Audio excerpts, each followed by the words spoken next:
মিনিটের অপারেশন, ছক কষে 1 মিনিটেই অপারেশন। সামনে বাধা থাকায় আটকায় চন্দ্রনাথের গাড়ি।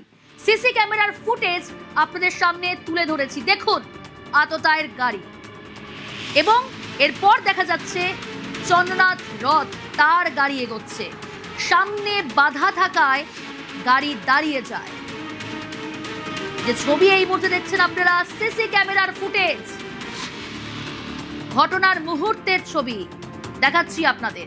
চন্দ্রনাথ রথের গাড়ি এই মুহূর্তে যে ছবি দেখছেন, চন্দ্রনাথ রথের গাড়ি এগিয়ে গেল, কিন্তু এগিয়ে গিয়েও দাঁড়িয়ে গেল চন্দ্রনাথের গাড়ি। সামনে বাধা থাকায় দাঁড়িয়ে যায় সেই গাড়ি। সামনে পথ আজকে আততায়ীদের গাড়ি। সিসি ক্যামেরার ফুটেজ তুলে ধরেছি আপনাদের সামনে। চন্দ্রনাথের গাড়ি আটকানোর পর পয়েন্ট ব্ল্যাঙ্ক রেঞ্জ থেকে গুলি, একেবারে সামনে থেকে গুলি, টার্গেট করে গুলি করা হয়। চন্দ্রনাথ রথকে টার্গেট করেই গুলি, পয়েন্ট ব্ল্যাঙ্ক রেঞ্জ থেকে গুলি। সিসি ক্যামেরার ফুটেজে একেবারে প্রকাশ্যে ফায়ারিং এর মুহূর্ত দেখাচ্ছি, সেই সিসি ক্যামেরার ফুটেজ, ঘটনার মুহূর্তের ফুটেজ দেখছেন আপনারা। চন্দ্রনাথ রথের গাড়ি এগিয়ে যায়, তারপর সামনে বাধা থাকায় দাঁড়িয়ে পড়ে, আততায়ীদের গাড়ি আটকে দেয়, পথ আটকায়। আর এবার যে ছবি দেখছেন, শুট আউটের ছবি, শুট আউটের মুহূর্ত মধ্যমগ্রাম দোহারিয়ায় ঘটনাস্থলে। ঠিক কি ঘটনা, কি হয়েছিল, সেই সিসি ক্যামেরার ফুটেজ প্রকাশ্যে এই মুহূর্তে নিউজ 18 বাংলায় আপনারা দেখতে পাচ্ছেন। 1 মিনিটের মধ্যে অপারেশন চালিয়ে চম্পট দুষ্কৃতীদের 30 সেকেন্ডে 10 রাউন্ড গুলি। তারপর যে ফুটেজ এই মুহূর্তে দেখছেন, বাইক চলে এলো, সম্ভবত আততায়ীদের বাইক, খুব সম্ভবত এটাই আততায়ীদের বাইক। জিয়াউল রয়েছে আমার সঙ্গে। জিয়াউল, একেবারে নিখুঁত অপারেশন। যে সিসি ক্যামেরার ফুটেজ সামনে এসেছে, দেখা যাচ্ছে যে এখানে চন্দ্রনাথ রথের গাড়ি এগোচ্ছে এবং একটি বাইক, খুব দ্রুত সেই অপারেশন, তারপরে সেই বাইক এগিয়ে আসছে।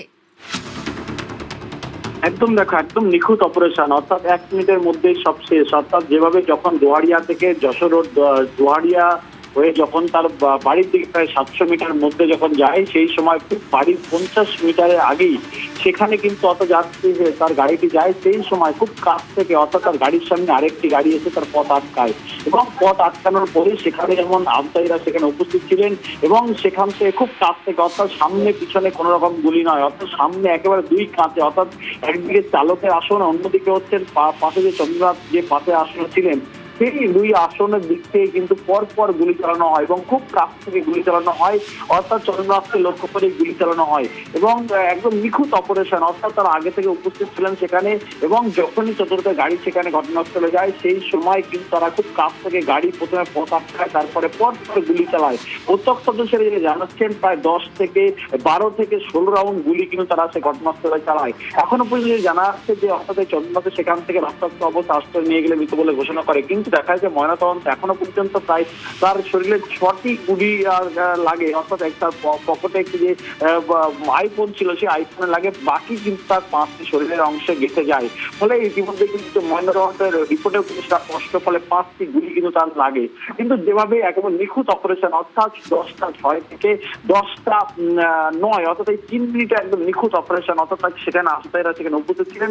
কিন্তু যে মুহূর্তে, অর্থাৎ সেখান থেকে যখন ঘটনাস্থলে যায়, সেই ঘটনাস্থলে গাড়ি পরপর গুলি চালানো হয় তাকে লক্ষ্য করে, ফলে তাকে উদ্দেশ্য করে মারা হয়েছিল। ঘটনাস্থলে কটা বাইক ছিল, দুষ্কৃতীরা কজন ছিল, এবং জানতে চাইবো যে বাইক সিসি ক্যামেরা ফুটেজে আমরা দেখছি জিয়াউল, সেই বাইক যখন একটি বাইক চলে আসছে, আর কটা বাইক ছিল সেখানে, কারা কারা ছিল, কি জানা যাচ্ছে পুলিশ সূত্রে জানবো। তবে একটু ছবিটা দেখাচ্ছি দর্শকদের। সিসি ক্যামেরার ফুটেজ দেখছেন আপনারা নিউজ 18 বাংলায়, যেখানে শুভেন্দু অধিকারীর আত্মসহায়ক চন্দ্রনাথ রথ তার গাড়ি এগোচ্ছে, কিন্তু তার গাড়ির সামনে আটকে দেয় আততায়ীদের গাড়ি, এবং সেই গাড়িতে লক্ষ্য করেই পর গুলি দুষ্কৃতীদের। 1 মিনিটের অপারেশন, ছক কষে 1 মিনিটের অপারেশন। সামনে বাধা থাকায় আটকায় চন্দ্রনাথের গাড়ি আটকানোর পর পয়েন্ট ব্ল্যাঙ্ক রেঞ্জ থেকে গুলি।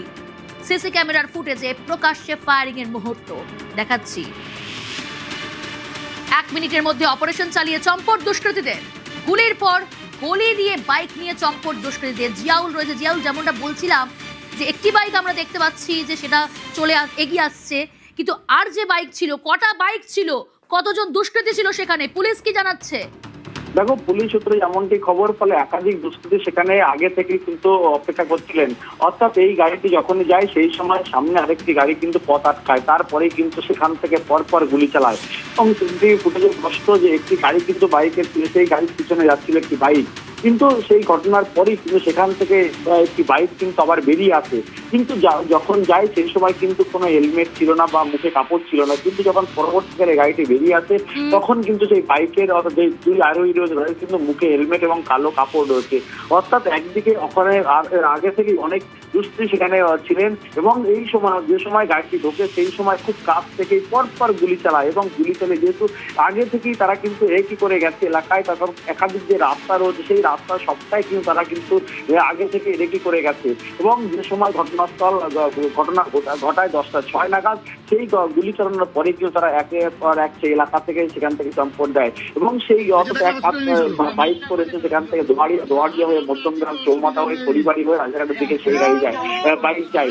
এখনো পর্যন্ত পুলিশ সূত্রে তেমনটি খবর। ফলে একাধিক সিসিটিভি ফুটেজ কিন্তু সংগ্রহ করেছে পুলিশ, 10টার বেশি সিসিটিভি ফুটেজ কিন্তু সেগুলো সংগ্রহ করেছে। ফলে এই ঘটনার সঙ্গে কারা যুক্ত রয়েছে, কেন কি কারণে খুন করা হলো, সবটাই খতিয়ে দেখা হচ্ছে। ইতিমধ্যেই কিন্তু একটি বাইক যেমন উদ্ধার করা হয়েছে ঘটনাস্থল থেকে 4 কিলোমিটার দূরে, এবং যে গাড়িটি করে আজমাইরা এসেছিলেন সেই গাড়িটিও কিন্তু বাজেয়াপ্ত করা হয়েছে, একাধিক ফরেনসিক করা হয়েছে। ফলে কি কারণে অফিসার এখানে এসেছিলেন এবং কি উদ্দেশ্য ছিল, কি এমন শত্রুতা ছিল, কেনই বা এই অফিসারকে খুন করা হলো, এবং সবটাই খতিয়ে দেখা হচ্ছে পুলিশের পক্ষ থেকে। ইতিমধ্যে কিন্তু এখনো পর্যন্ত 3 জনকে কিন্তু জিজ্ঞাসাবাদের জন্য আটক করা হয়েছে, তাদেরকে জিজ্ঞাসাবাদ চালাচ্ছেন। কিন্তু যেভাবে এই ঘটনা, অর্থাৎ একেবারে 10:06 নাগাদ এই ঘটনা, জনবহুল এলাকা এবং পুরোটাই এলাকা কিন্তু সিসিটিভি ফুটেজ দিয়ে ভরা রয়েছে, সেখানে এই ধরনের ঘটনা। ফলে ইতিমধ্যে অর্থাৎ জিয়াউল, চন্দ্রনাথকে আটকাতে গাড়ি ব্যবহার করে দুষ্কৃতীরা সম্ভবত, আর বাইকে থাকা আততায়ীরা চন্দ্রনাথের উপর গুলি চালায় এবং অন্য বাইকে গাড়ির চালককে নিয়ে পালায় দুষ্কৃতীরা। ইতিমধ্যেই সিসি ক্যামেরার ফুটেজ সংগ্রহ করেছে পুলিশ, তদন্ত চলছে, ফুটেজ ম্যাপিং শুরু হয়েছে। তার কারণ, পালানোর রাস্তা জানতেই ফুটেজ ম্যাপিং করা হয়, আর সেই পালানোর রাস্তা জানতেই পুলিশ এবার ফুটেজ ম্যাপিং শুরু করেছে। 20টি সিসি ক্যামেরা ফুটেজ ম্যাপিং শুরু পুলিশের।